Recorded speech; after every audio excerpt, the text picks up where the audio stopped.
Western Australia has officially reinstated its hard border closure with New South Wales. The Premier has announced travel will no longer be permitted, declaring New South Wales has moved to a medium risk state. Mark McGowan says Sydney's escalating outbreak has forced his government's hand. He admits it was a difficult decision so close to Christmas, but the safety of WA residents remains top priority. Effective from midnight tonight, that is 12:01 a.m, Sunday, December 20, the hard border with New South Wales will be reinstated. This is the highest rating of any state or territory, and these are now extraordinary circumstances. I wish I didn't have to be making this announcement, but as Premier I have a responsibility for every Western Australian, and I need to do what is right to keep our state safe and strong. Anyone travelling to WA from New South Wales must seek an exemption.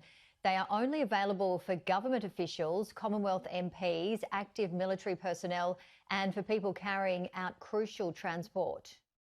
The final category includes compassionate reasons, including those West Australians that may have travelled to New South Wales recently and need to return to WA.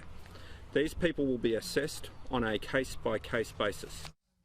Premier Mark McGowan criticised the Berejiklian government's handling of the outbreak.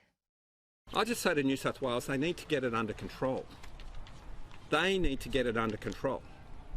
I don't blame them for what's happened. I'm not going to point the finger. I'm just going to say to them, they need to get it under control. This is causing grief all over Australia. So they need to kill the virus in Sydney, in New South Wales. They seem to be engaging in sort of a form of whack-a-mole. You know, they try and step on a gym here or a restaurant there. Rather than playing whack-a-mole, they need to kill all the moles. 68 people from Sydney's northern beaches remain in isolation in WA. They have all returned negative results. Health Minister Roger Cook says the situation is highly unpredictable. The COVID-19 situation in Sydney is very fluid and potentially widespread across Greater Sydney and beyond. We will continue to monitor the situation extremely closely, and we will do whatever is needed to keep Western Australia safe. Other states have responded by escalating travel advice to ensure Christmas isn't compromised. In Queensland, any travellers from the northern beaches must spend 2 weeks in hotel quarantine at their own expense. Victoria is not allowing travellers from the region to cross the border until further notice. Anyone from Greater Sydney must have a test on arrival and self-quarantine.